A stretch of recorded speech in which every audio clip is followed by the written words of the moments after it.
नमस्कार मित्रांनो, शाळा मित्र एज्युकेशन चॅनलवर आपले सहर्ष स्वागत आहे।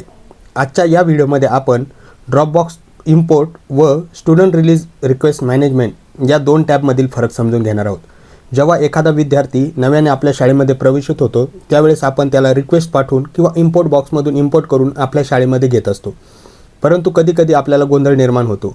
हाच गोंधळ आपण या व्हिडिओमधून समजून घेणार आहोत आणि कोणत्या पद्धतीने आपल्याला त्या विद्यार्थ्याला आपल्या शाळेमध्ये UDAS पोर्टलवरती घेता येईल हे देखील समजून घेणार आहोत। सर्वप्रथम आपण स्टुडंट रिलीज रिक्वेस्ट मॅनेजमेंट या टॅबबद्दल समजून घेणार आहोत। जेव्हा आपल्या शाळेमध्ये नव्याने प्रवेशित झालेला विद्यार्थी हा ड्रॉपबॉक्समध्ये नसतो तेव्हा आपल्याला स्टुडंट रिलीज रिक्वेस्ट मॅनेजमेंट या टॅबचा उपयोग करायचा आहे।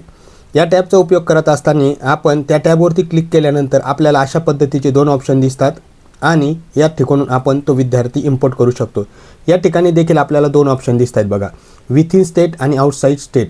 जेव्हा आपल्या शाळेतील विद्यार्थी हा आपल्याच राज्यातील असतो तेव्हा आपल्याला या ऑप्शनचा वापर करायचा आहे आणि जेव्हा तो विद्यार्थी इतर राज्यातून आपल्या शाळेमध्ये प्रवेशित झालेला असेल किंवा जवाहर नवोदय विद्यालय अशा शाळेतून आपल्या शाळेमध्ये प्रवेशित झालेला असेल तेव्हा आपल्याला आउटसाइड स्टेट या ऑप्शनचा वापर करायचा आहे। सर्वप्रथम आपण या ऑप्शनचा वापर बघूया की विथिन स्टेट या ऑप्शनमध्ये आपल्याला चार प्रकारचे मेनू दिसतात बघा। तर जनरल स्टुडंट रिलीज रिक्वेस्ट, तर या ठिकाणून आपल्याला आपल्या शाळेमध्ये प्रवेशित झालेल्या विद्यार्थ्याला रिक्वेस्ट पाठवता येणार आहे। म्हणजे जो विद्यार्थी ड्रॉपबॉक्समध्ये नाही तो त्या शाळेच्या कॅटलॉगमध्ये आहे, म्हणजे UDAS पोर्टलवरील कॅटलॉगवरती असेल त्या विद्यार्थ्याला या ठिकाणून आपण रिक्वेस्ट पाठवू शकतो।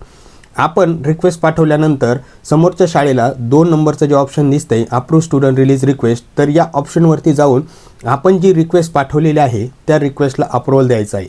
बऱ्याच वेळा गोंधळ होतोय की बऱ्याच शाळा ह्या काय करत असतात की त्या विद्यार्थ्याला सरळ ड्रॉपबॉक्समध्ये टाकत असतात, परंतु ड्रॉपबॉक्समध्ये टाकणं चुकीचं आहे। आपण या ऑप्शनचा वापर करून त्या विद्यार्थ्याला रिक्वेस्ट पाठवायची आहे व समोरच्या शाळेने देखील या ऑप्शनचा अप्रूव्ह स्टुडंट रिलीज रिक्वेस्ट या ऑप्शनचा वापर करून त्याची रिक्वेस्ट अप्रूव्ह करायची आहे। त्यानंतर आपण बघूया आता इम्पोर्ट मॉड्यूलचा वापर कधी करावा।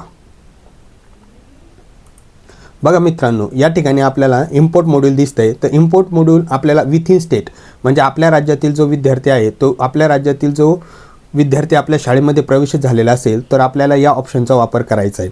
तर आपण बघू शकतो की आपण या ठिकाणी त्या विद्यार्थ्याचा पेन नंबर आणि डेट ऑफ बर्थ टाकून त्याला इम्पोर्ट करू शकतो, परंतु इम्पोर्ट मॉड्यूलचा वापर करताना ज्या शाळेमध्ये समोरील इयत्ता नाही, म्हणजेच उदाहरणार्थ एखाद्या शाळेमध्ये 7वी पर्यंतची शेवटची इयत्ता आहे आणि त्या शाळेतील विद्यार्थी प्रमोशन केल्यानंतर ते असणार आहे त्या शाळेच्या ड्रॉपबॉक्समध्ये, तेव्हा आपल्याला नव्याने प्रवेशित झालेल्या 8वीच्या इयत्तेमध्ये ते विद्यार्थी इम्पोर्ट करताना आपल्याला इम्पोर्ट बॉक्सचा वापर करायचा आहे। पण मित्रांनो, तुम्हाला या दोन ऑप्शन बाबतीत काही शंका असतील, काही अडचणी असतील, विद्यार्थी ट्रान्सफर करण्याबाबत काही अडचणी असतील तर कमेंट बॉक्समध्ये नक्की कळवा। आम्ही त्याला उत्तर देण्याचा प्रयत्न करू आणि तुमच्या शंका निरसन करण्याचा प्रयत्न करू। व्हिडिओ शेवटपर्यंत बघितल्याबद्दल खूप खूप धन्यवाद।